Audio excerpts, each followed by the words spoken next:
जय हिंद साथियों। आज हम कृषि पर्यवेक्षक 2018 के भाग 4 पर चर्चा करेंगे, तो सभी साथी जुड़ जाइए।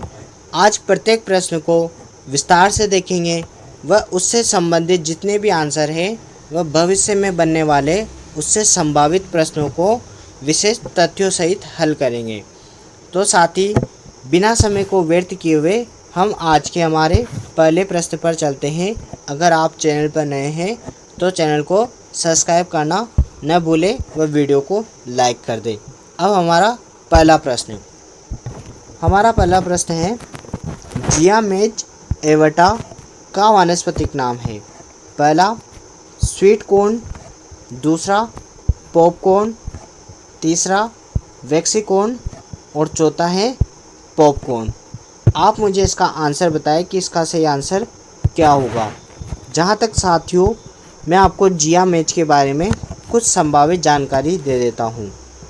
जियामेज किसका वैज्ञानिक नाम है? तो यह मक्का का वैज्ञानिक नाम है। मक्का एक ग्रेमनी कुल का सदस्य है, जिस कुल को हम पोएसी कुल भी कह सकते हैं।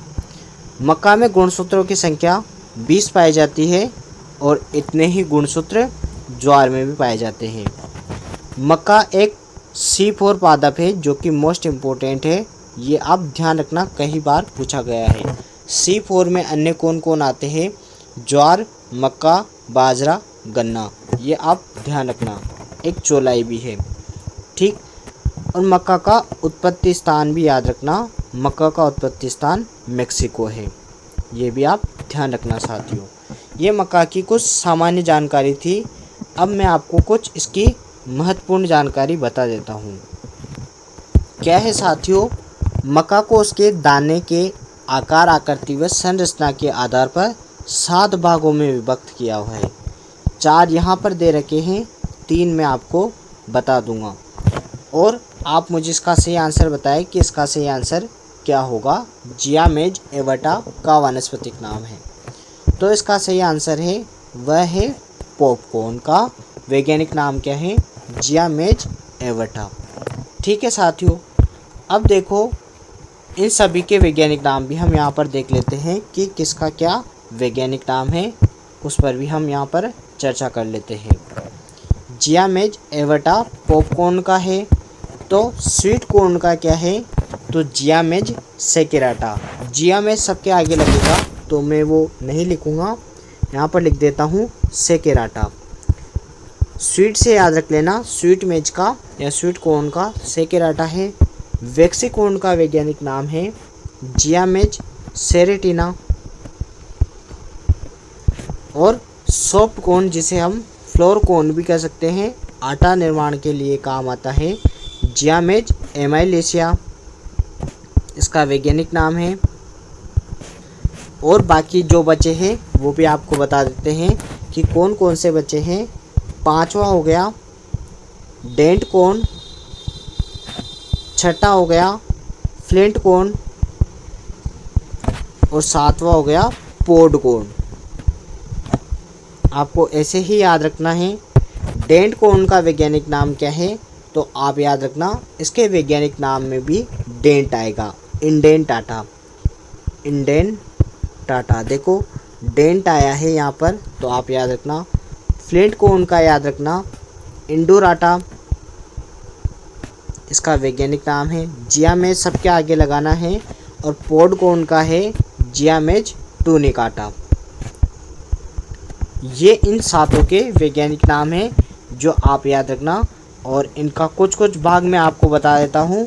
स्वीट कॉर्न में क्या है? मीठेपन के लिए उत्तरदायी एंजाइम होता है, वह SH नामक एंजाइम है। पॉपकॉर्न से पॉपकॉर्न बनाने की क्रिया 170 डिग्री सेंटीग्रेड से अधिक तापमान पर की जाती है। पॉपकॉर्न बनाने की क्रिया पॉपिंग कहलाती है, याद रखना। वैक्सीकॉर्न, वैक्स मतलब होता है मोम, मोम के समान दाने होते हैं, वैक्सीकॉर्न कहलाता है। सॉफ्ट कॉर्न से क्या बनता है? आटा बनने के काम आता है। डेंट कॉर्न के क्या होते हैं? दांत के समान दिखाई देते हैं इसके दाने। डेंट मतलब दांत। फ्लिंट कॉर्न अपने भारत में सर्वाधिक उत्पादित होने वाली मक्का है और पोड मतलब होता है फली, फली के समान जिसके दाने होंगे तो वह पोड कोन कहलाएगी। चाहे तो आप इसका स्क्रीनशॉट ले सकते हैं, वरना आपको इसकी पूरी पीडीएफ अपने टेलीग्राम पर अवेलेबल कर दी जाएगी, आप वहां पर इसे देख लीजिएगा। ठीक है साथियों, आशा करते हैं आपको यह अच्छा लगा होगा। चित्र के जरिए भी ये आपको समझाने का प्रयास करते हैं कि कैसी क्या दिखती है। अगर आपको वीडियो अच्छा लगा तो आप लाइक, शेयर व अपने दोस्तों तक इसे शेयर ज़रूर करें, और चैनल पर नए हैं तो सब्सक्राइब ज़रूर करें। अब देखो, ये पहला है डेंट कोन। डेंट मतलब इसके दांत के समान दाने दिखाई दे रहे हैं। ये है स्वीट कोन, इसके दाने ऐसे दिखाई दे रहे हैं। मैं पीडीएफ डाल दूंगा, वहाँ पर भी देख सकते हैं। फ्लिंट कोन है, आप याद रखना, फ्लिंट को ऐसे याद रखना, एफ बी मतलब फेसबुक। फ्लिंट, एफ का मतलब फ्लिंट हो गया, बी का मतलब भारत में सर्वाधिक उत्पादित होती है। भारत को हम कहते हैं इंडिया, तो इसका वैज्ञानिक नाम भी आप ऐसे याद रखना, इंडोराटा, इंडिया से इंडोराटा। और पॉपकॉर्न देख लो, पॉपकॉर्न के दाने ऐसे होते हैं जिनके हम क्या बनाते हैं, फुल्लिया, हम देसी भाषा में कहते हैं, क्या कहते हैं, फुल्लिया। 170 डिग्री सेंटीग्रेड तापमान से अधिक तापमान पर बनाए जाते हैं। प्रोपिंग क्रिया इन कहलाती है, ये भी ध्यान रखना। ये फ्लोर कोन, या आप इसे कहते हो सॉफ्ट कोन कह सकते हो। सॉफ्ट होती है, इसलिए क्या कहते हैं, आटा बनाने के काम में आता है। और ये हो गई पोड कोन, मतलब फली के समान दाने। देखो ऊपर भी छिलके हैं, फली में आते हैं, ऐसे इसके आते हैं। आशा करते हैं आपको यह पूरा समझ में आ गया होगा। अब हमारा नेक्स्ट क्वेश्चन है, निम्न में से कौन सा पोषक तत्व क्लोरोफिल का मुख्य अवयव है? पहला मैग्नीज, मोलिब्डेनम, मैग्नीशियम, चौथा है पोटेशियम। अब आप मुझे इसका सही आंसर बताएं कि सही आंसर क्या होगा। देखो, सर्वप्रथम तो साथियों आप क्लोरोफिल का सूत्र याद रखना, उससे आपके संभावित सभी प्रश्न हल हो जाएंगे। वो मैं आपको बता देता हूँ, CHON4mg, यह क्लोरोफिल का सूत्र है, और इससे संभावित आपका प्रश्न भी हल हो गया। देखो, एक पोषक तत्व होता है नाइट्रोजन, एक होता है मैग्नीशियम। CHO तो इसके आधार भाग है कार्बन, हाइड्रोजन, ऑक्सीजन। और कौन कौन है, नाइट्रोजन हो गया और मैग्नीशियम हो गया। तो इसका सही आंसर आपको मिल ही गया होगा, नाइट्रोजन है ही नहीं, तो इसका सही आंसर होगा मैग्नीशियम। और सूत्र को आप अवश्य याद रखें, यह क्लोरोफिल का सूत्र है साथियों। और अगर यूँ पूछ लेते हैं कि क्लोरोफिल निर्माण में सहायक पोषक तत्व बताओ, तो आपको याद रखना है मैग्नीज व आयरन। इससे संभावित यह प्रश्न भी आपका क्लियर सही होना चाहिए। ठीक है साथियों, आशा करता हूँ आपको समझ में आ गया होगा। पोटेशियम के बारे में हम नेक्स्ट क्वेश्चन में चर्चा करेंगे कि पोटेशियम क्या होता है, और मैग्नीज वगैरह को मैंने आपको बता दिया कि सहायक पोषक तत्व होता है। मोलिब्डेनम का आप याद रखना, जो क्वेश्चन पूछा जाता है मोलिब्डेनम से कि फूल गोभी में विपटेल होता है। क्या होता है, विपटेल नामक बीमारी किसके द्वारा होती है, तो फूल गोभी में विपटेल मोलिब्डेनम की कमी से होता है, विपटेल। ये भी क्वेश्चन कई दफ़ा पूछा गया है, इसलिए ये आप ध्यान रखना साथियों। अब हमारा नेक्स्ट क्वेश्चन है कि संकुल मक्का के प्रमाणित बीज उत्पादन हेतु न्यूनतम पृथक्करण दूरी होनी चाहिए। पहला 100 मीटर, 200 मीटर, 300 मीटर, और चौथा है 400 मीटर। आप मुझे इसका सही आंसर बताएं कि सही आंसर क्या होगा। जहाँ तक आपको बता दिया जाता है कि पृथक्करण दूरी, जिसे हम कहते हैं आइसोलेशन डिस्टेंस, यह क्या होती है, आपको इस चित्र के द्वारा बताया जाएगा, और अच्छे से आपको हमेशा के लिए संभावित यहीं पर याद हो जाएगा। देखो साथियों, किसानों को किसकी ज़रूरत होती है, बीज की ज़रूरत होती है। तो यह बीज क्या होते हैं, इनको निर्माण किए जाते हैं पूरी शुद्धता के साथ, कि इनमें कोई अशुद्धता नहीं हो। तो आप मेरे शब्दों पे ध्यान दीजिएगा कि बीज निर्माण के दौरान उनकी आनुवंशिक शुद्धता को बनाए रखने के लिए दो खेतों के मध्य रखी जाने वाली न्यूनतम दूरी क्या कहलाती है?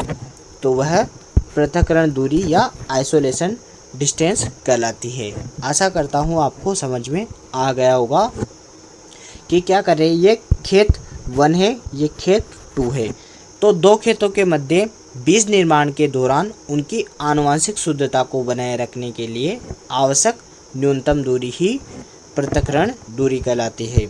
और बीज देखो 2 प्रकार के डेवलप करते हैं। कौन कौन से करते हैं? एक तो आधार बीज हो जाता है और एक जो इसमें दे रखा है वह है प्रमाणित बीज।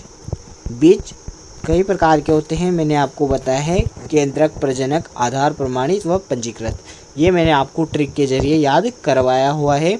आप चाहे तो पुराना वीडियो जाकर देख सकते हैं। अब याद रखना आप कि आधार बीज में जस्ट डिस्टेंस इसकी दुगनी रखी जाती है। किसकी? प्रमाणित बीज की। तो आप ध्यान रखना साथियों। तो इसका सही आंसर होगा वह है 200 मीटर। अगर इसी को ऐसे पूछ लें कि संकुल मक्का में बीज उत्पादन के लिए कौन से बीज आधार बीज उत्पादन के लिए न्यूनतम पृथक्करण दूरी होनी चाहिए, तब इसका आंसर जस्ट डबल मतलब 400 मीटर आ जाना चाहिए।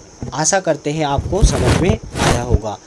इसी के साथ एक बात और याद रखना, ज्वार का भी सेम ऐसा ही रखते हैं। सोरगम, बाइकोलर और जियामेज मक्का का वैज्ञानिक नाम है। ये भी आप ध्यान रखना साथियों।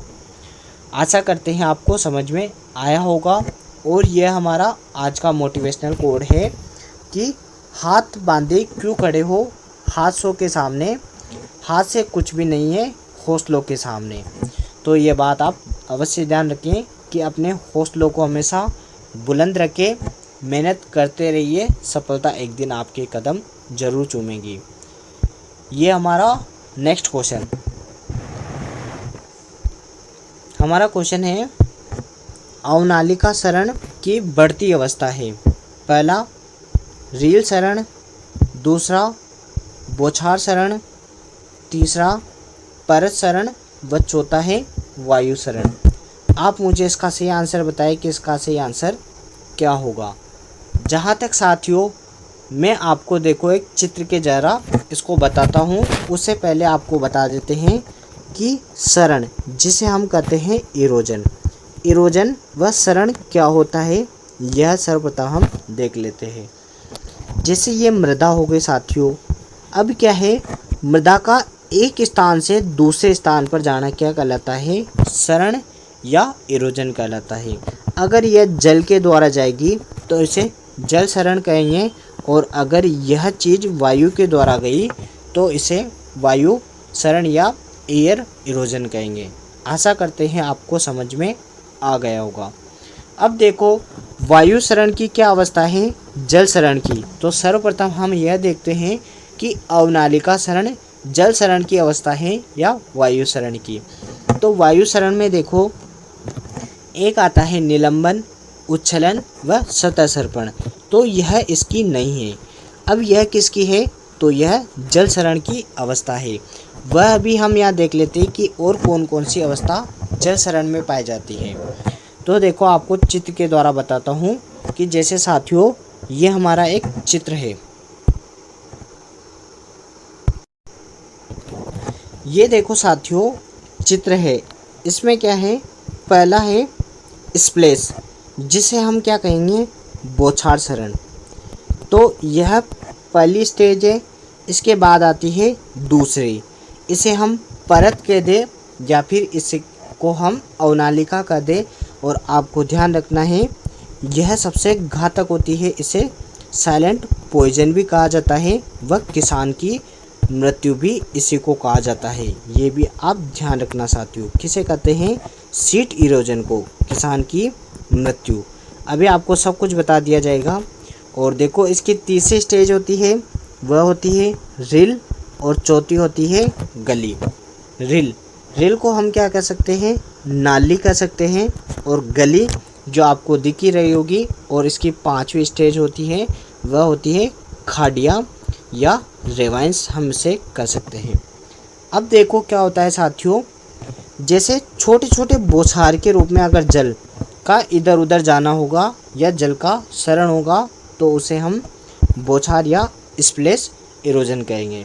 अब थोड़ा सा ये सीट के रूप में, देखो ये सीट के रूप में है ना, तो सीट अर्थात परत के रूप में जल का सरण होगा तो उसे सीट इरोजन कहेंगे।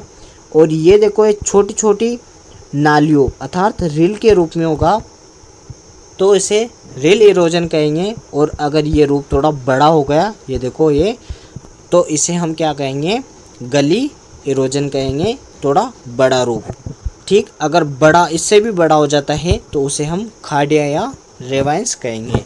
तो आप मुझे इसका बताएं कि इसकी एडवांस स्टेज कौन सी है। अवनालिका, अवनालिका को हम क्या कर रहे हैं, तो साथियों ये भी ध्यान रखना, सीट हम इसे कर रहे हैं और इसकी एडवांस स्टेज वह है रिल सरण।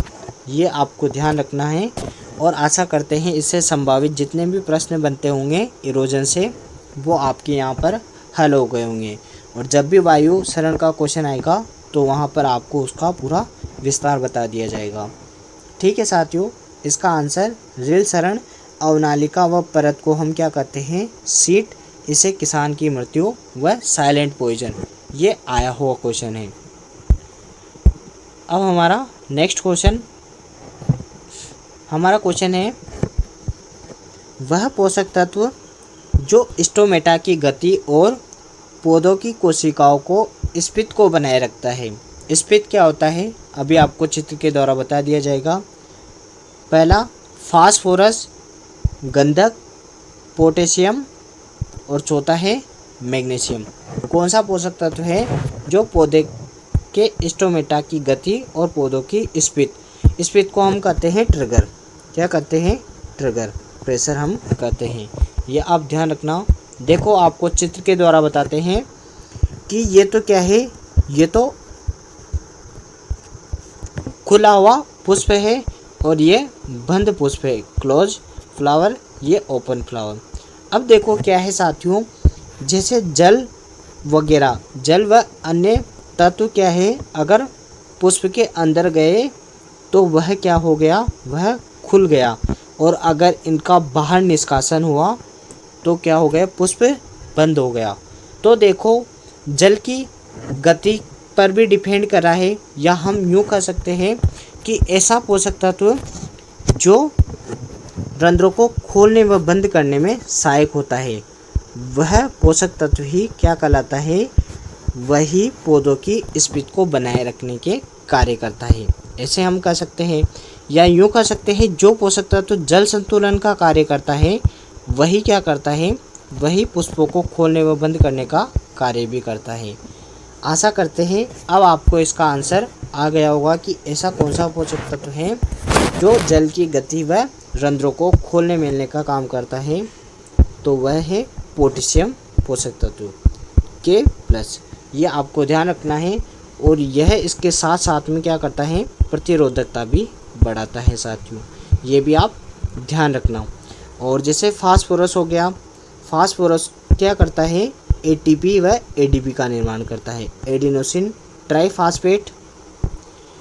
और एक होता है ADP, एडिनोसिन डाइफास्फेट।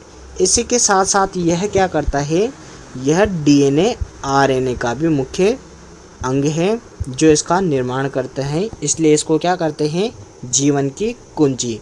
तो फास्फोरस के साथ आप याद रखना, फास्फोरस को जीवन की कुंजी व पौधे की मृदा कहते हैं। गंधक क्या करता है, तेल की मात्रा इंक्रीज करता है तिलहनी फसलों में।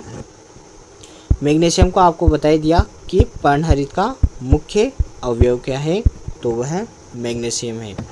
आशा करते हैं आपको यह प्रश्न समझ में आ गया होगा। ट्रिगर प्रेशर क्या कहलाता है कि जैसे पौधों फूलों का खुलना व बंद होना, स्फीत दाब, इसी को कहते हैं। ठीक है साथियों, अब हमारा नेक्स्ट क्वेश्चन, हमारा क्वेश्चन है किस बीमारी में पशुओं का पोस्टमार्टम नहीं किया जाता। पहला एंथ्रेक्स, लंपीजा, धनुषवाई और चौथा है थनैला। अब आप मुझे इसका सही आंसर बताएं कि इसका सही आंसर क्या होगा। जहाँ तक देखो मैं आपको बता देता हूँ कि पोस्टमार्टम क्यों नहीं किया जा सकता, क्योंकि क्या होता है, यह रोग होता है जो इंसानों से जानवरों में व जानवरों से इंसानों में फैलता है। तो क्या करते हैं, इसका पोस्टमार्टम नहीं किया जा सकता, क्योंकि अगर जानवर का पोस्टमार्टम करेंगे तो यह इंसानों में फैल जाएगा, इसलिए इसका पोस्टमार्टम नहीं करते। और कभी कभी जो लोग बाग उनकी फैक्ट्री में कार्य करते हैं उनमें भी यह रोग लग जाता है। तो इस रोग का आप मुझे नाम बताएं कि इस रोग का क्या नाम है। और इस रोग के जो अन्य नाम हैं आपको यहाँ बता देते हैं। इसको गिल्टी रोग भी कहते हैं, इसी को हम बावला रोग भी कहते हैं, और इसी को हम प्लीहा ज्वर भी कहते हैं। ये भी आप ध्यान रखना साथियों। अब देखो, इसका चित्र आपको बता दिया जाता है कि यह क्या कर रहा है।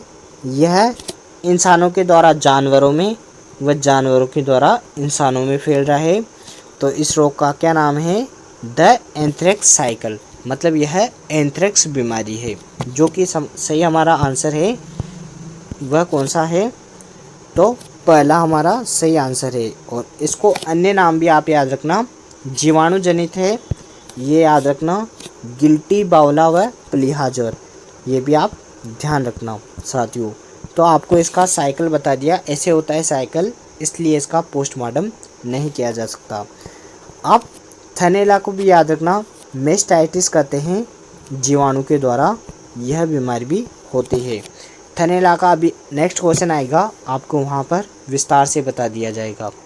अब हमारा नेक्स्ट क्वेश्चन है साथियों, और थनैला का आप चित्र देख सकते हो कि ये क्या होता है।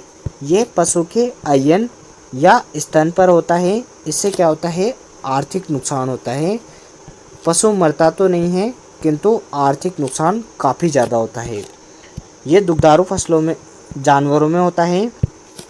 और ये देख लो आप, थनैला रोग के ऐसे लक्षण होते हैं कि आयन क्या होते हैं, आयन पर रेडनेस आ जाती है। इसे आयन का शीत भी कह सकते हैं या स्तन शोथ भी कहते हैं। अब हमारा नेक्स्ट क्वेश्चन है, वो देख लेते हैं कि दूध में स्ट्रिप कप टेस्ट किस बीमारी का पता लगाने के लिए किया जाता है। पहला मेस्टाइटिस, क्षय रोग, बुसेलोसिस, और चौथा है हमारा एंथ्रेक्स रोग, जो अभी हमने देखा। तो आप मुझे इसका सही आंसर बताएं कि इसका सही आंसर क्या होगा। स्ट्रिप कप क्या होता है, ये आपको इस चित्र के द्वारा बता देते हैं कि जैसे ये कप टाइप बर्तन होता है, इसमें क्या होता है, दूध की कुछ बूंदें लेते हैं, जो इसमें लेने के बाद यह रिजल्ट दे देता है कि यह रोग है या नहीं। तो देखो, इसने क्या कर रखा है, मेस्टाइटिस।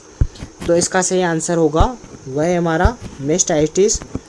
तो आपको यह पता होना चाहिए कि मेस्टाइटिस किसको कहते हैं। तो अभी मैंने आपको बताया था कि थनैला रोग को ही क्या कहते हैं हम, मेस्टाइटिस। इसी के लिए स्ट्रिप कप टेस्ट किया जाता है और जीवाणु जनित रोग है, यह आप ध्यान रखना। स्तन शोथ भी इसी को कहते हैं, स्तन शोथ व आयन का शीत हो गया, आयन का शीत भी हम इसी को कहते हैं। तो ये भी आप ध्यान रखना। एंथ्रेक्स अभी आपको बता दिया था साथियों, इसे यह भी जीवाणु के द्वारा होता है, बेसिलस एंथ्रेक्सिस के द्वारा होता है। और गिल्टी, प्लीहा, विषहरी व बावला रोग हो गया, ये भी आप ध्यान रखना। और इस चित्र के द्वारा आपको आसानी से समझ में आ गया होगा। अब साथियों हम नेक्स्ट क्वेश्चन की ओर चलते हैं। यह हमारा नेक्स्ट क्वेश्चन है कि गाय के दूध का पीला रंग होने का कारण है। पहला केराटिन, दूसरा खनिज लवण, तीसरा केरोटीन व चौथा है लैक्टोज। आप मुझे इसका सही आंसर बताएं कि सही आंसर क्या होगा।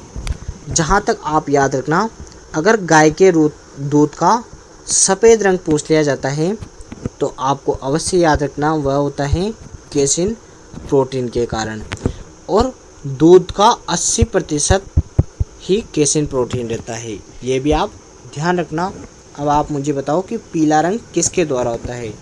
तो आप गलती मत कर देना, इसका सही आंसर होगा केरोटीन। केराटिन व केरोटीन को आप अवश्य ध्यान से पढ़ना, क्योंकि क्या होता है, क्रिएटिन तो क्या होता है, एक प्रकार की प्रोटीन है। ठीक है साथियों, क्या है, एक प्रकार की प्रोटीन है। खनिज लवण आप जानते ही होंगे, और यह क्या है, एक प्रकार का रंजक या वर्णक या पिगमेंट। तो इसी के द्वारा दूध का पीला रंग होता है। लैक्टोज क्या है, दूध की शर्करा है जो दूध में मीठेपन के लिए उत्तरदायी होती है। ये भी आप ध्यान रखना, मीठेपन के लिए उत्तरदायी होती है। ठीक है, आशा करते हैं इससे संभावित जितने भी प्रश्न हैं आपके हल हो गए होंगे।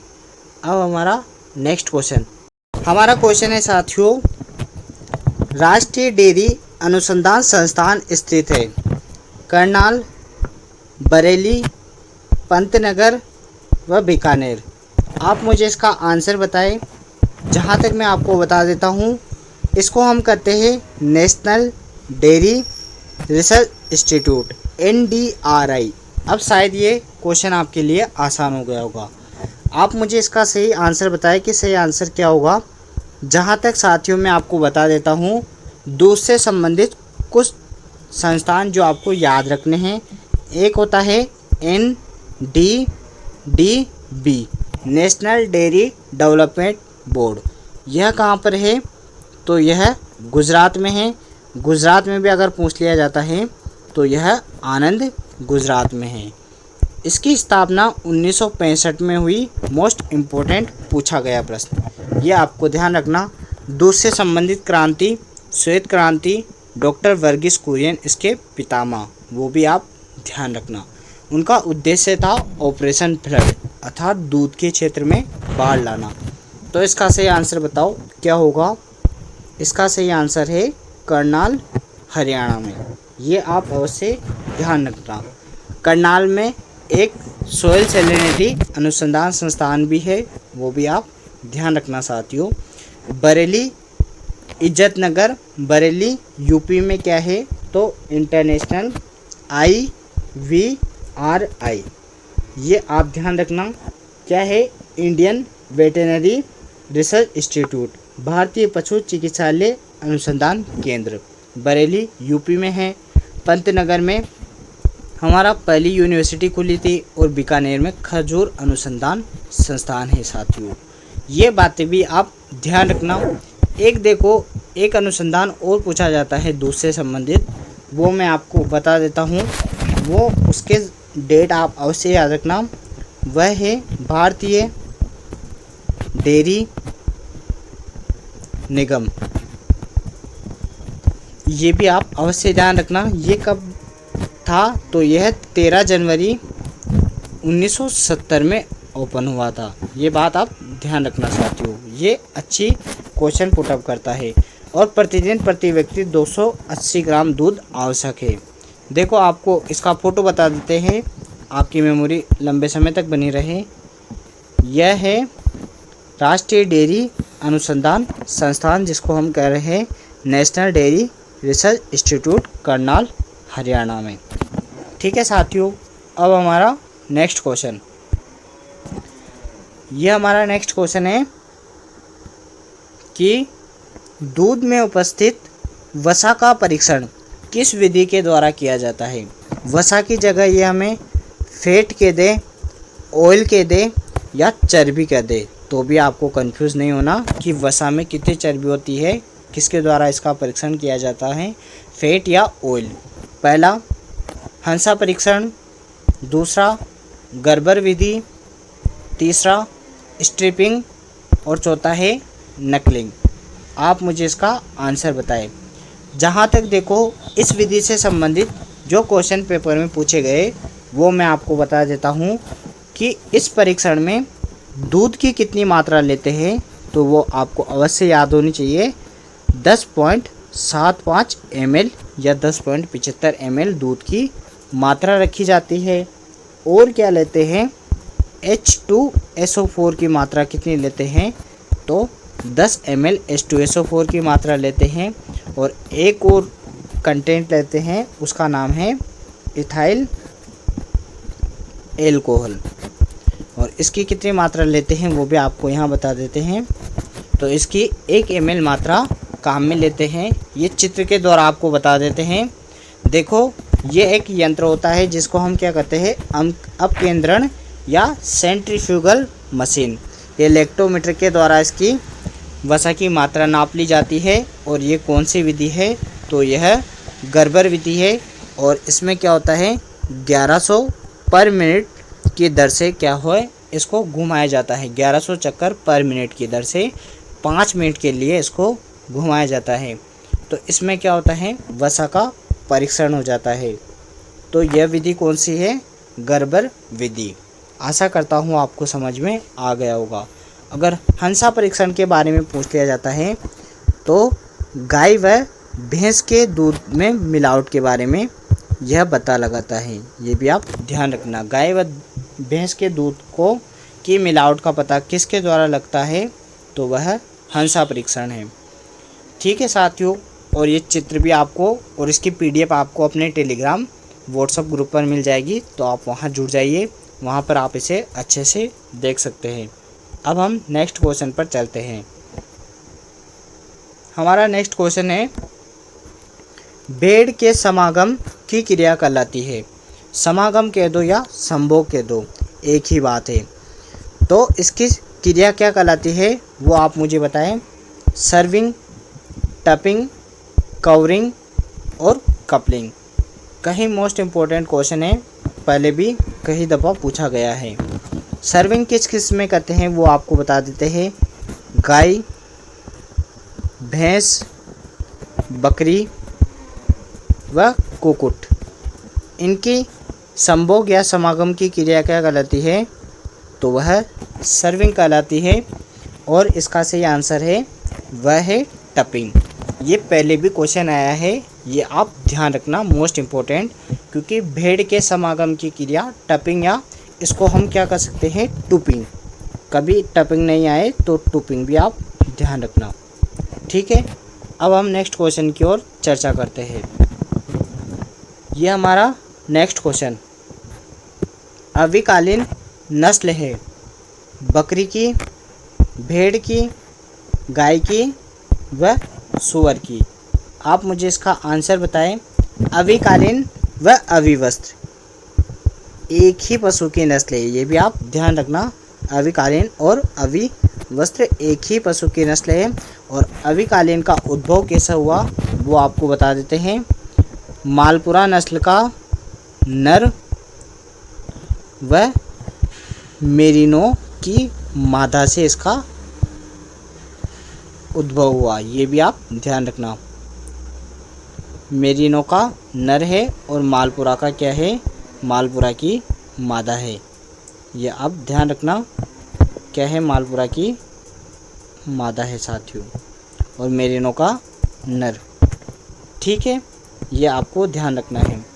अब देखो, ये अविकालीन किसकी नस्ल है, तो इसका सही आंसर होगा वह है भेड़, और अविवस्त्र भी इसी की नस्ल है। ठीक है साथियों, अब हम नेक्स्ट क्वेश्चन की ओर चर्चा करते हैं। यह हमारा नेक्स्ट क्वेश्चन, किस पशु के दूध में इंसुलिन की मात्रा सबसे ज़्यादा होती है। शायद ये आपको पता भी होगा। भैंस, गाय, ऊँटनी व बकरी। आप मुझे इसका सही आंसर बताएं। इंसुलिन क्या होता है, शुगर को कंट्रोल करता है। डायबिटीज़ पेशेंट में क्या करता है, शुगर कंट्रोल का काम करता है। और इसका सही आंसर होगा वह है ऊँटनी के दूध में इंसुलिन की मात्रा सबसे ज़्यादा होती है। ये बात आप ध्यान रखना साथियों। अब हम नेक्स्ट क्वेश्चन की ओर चलते हैं। हमारा नेक्स्ट क्वेश्चन है, रट या मस्त अवस्था किस पशु में देखने को मिलती है। पहला, भैंस, गाय, बकरी व ऊँट। ये देखो, रट या मस्त अवस्था क्या होती है, ये एक ब्रीडिंग पीरियड होता है। क्या होता है, ब्रीडिंग पीरियड होता है, जो कौन से पशु में देखने को मिलता है। आप मुझे इसके सही आंसर बताएं। तो यह भी ऊँट में देखने को मिलता है। ऊँट चराने वाली जाति को रेबारी कहते हैं, ये भी आप ध्यान रखना। ऊँट बिना पानी पिए भी कई दिन रह सकता है। और रेगिस्तान का जहाज ऊँट को कहते हैं। हमारा राष्ट्रीय पशु भी ऊँट को दर्जा दिया गया है। ठीक है साथियों, अब हमारा नेक्स्ट क्वेश्चन, हमारा नेक्स्ट क्वेश्चन है, पशु में गलघोटू बीमारी का कारण है।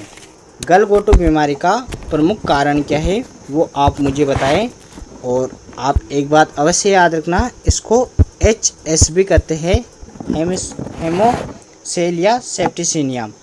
तो इसका प्रमुख कारण क्या है वो आप मुझे बताएं। जीवाणु, विषाणु, फफूंद व प्रोटोजोआ। इसका आप मुझे सही आंसर बताएं।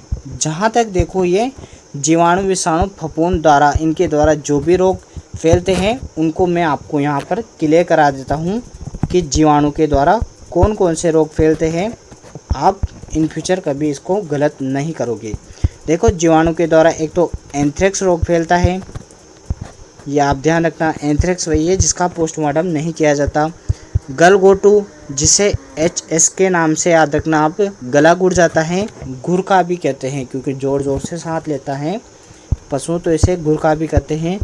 एक थनैला रोग हो गया, मेस्टाइटिस, और एक फड़किया हो गया। ये किसके द्वारा फैलते हैं?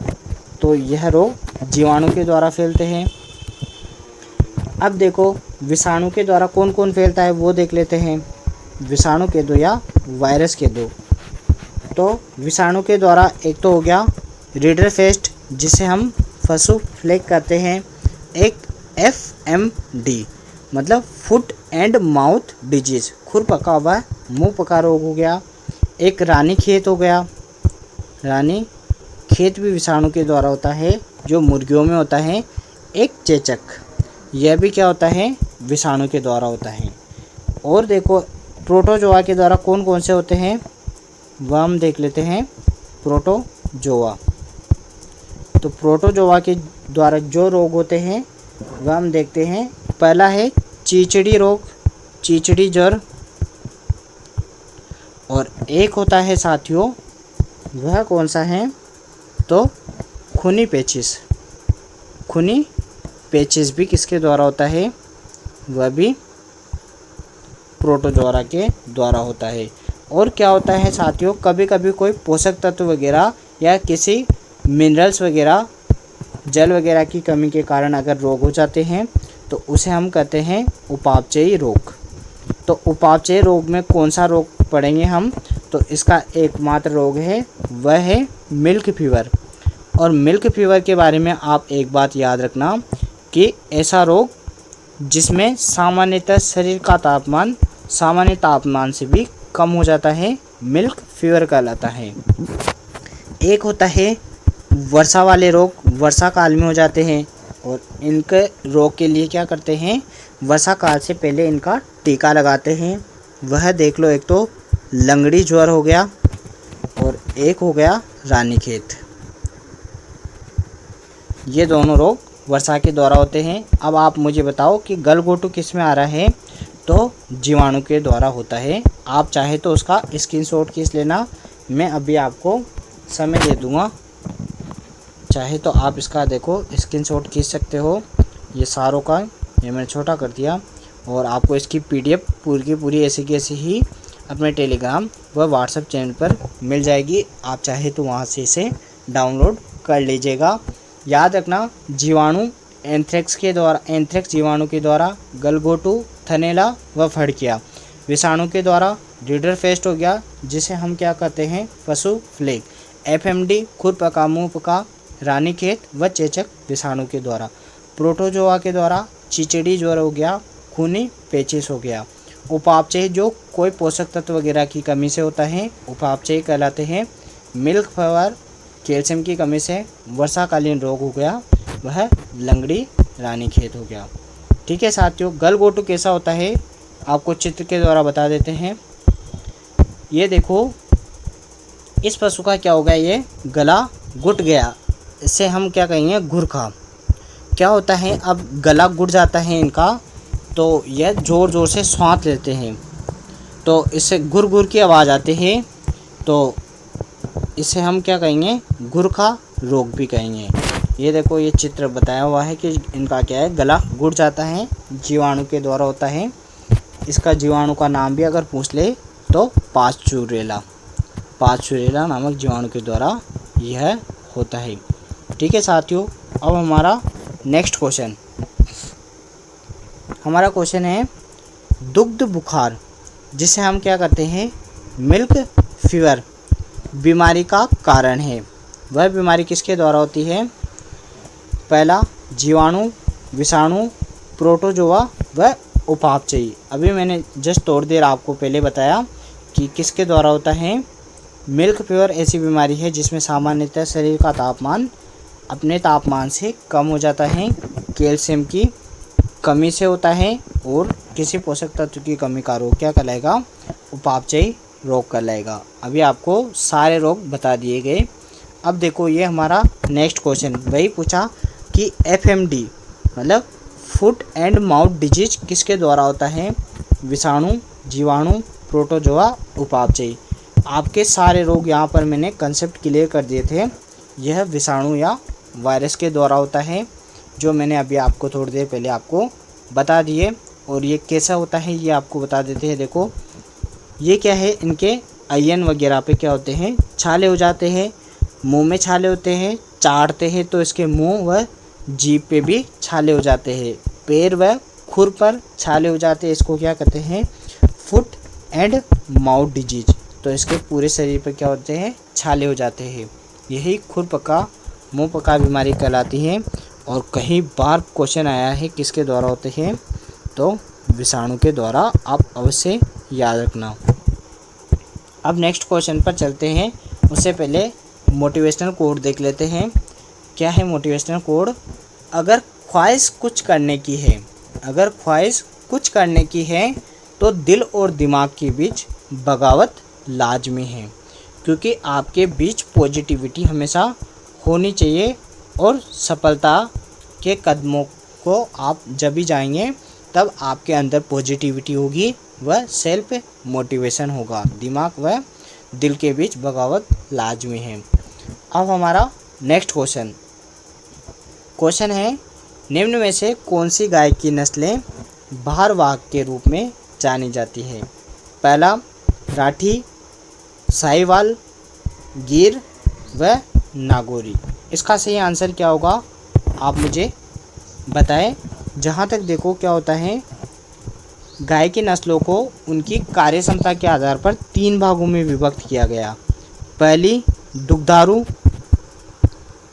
दूसरी भारवाही और तीसरी होती है द्विप्रयोजनी।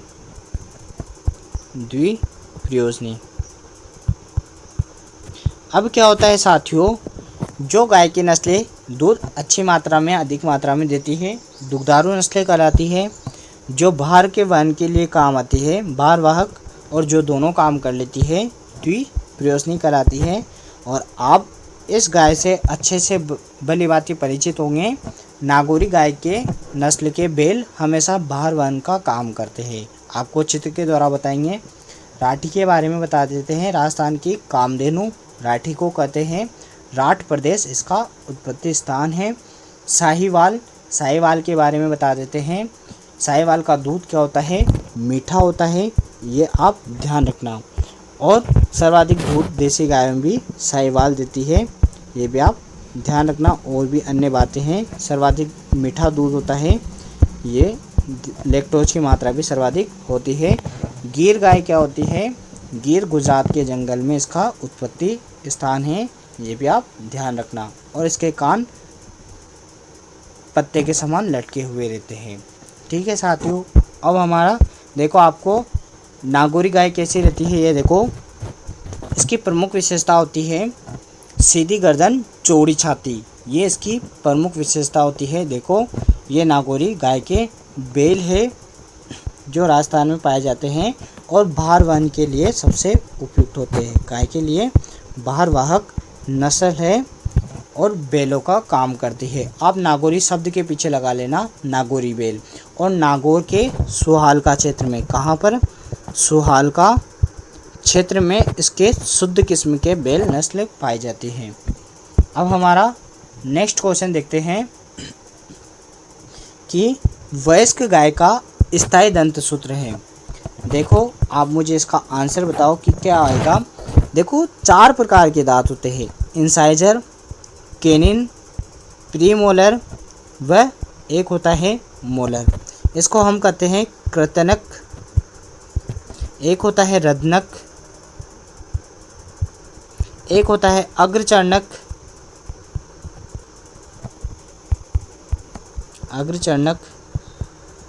और चौर्णक। ये 4 प्रकार के दांत होते हैं। तो आप हमेशा याद रखना, देखो मतलब दांतों का सूत्र याद करते हैं तो एक जबड़े के दांत गिनते हैं।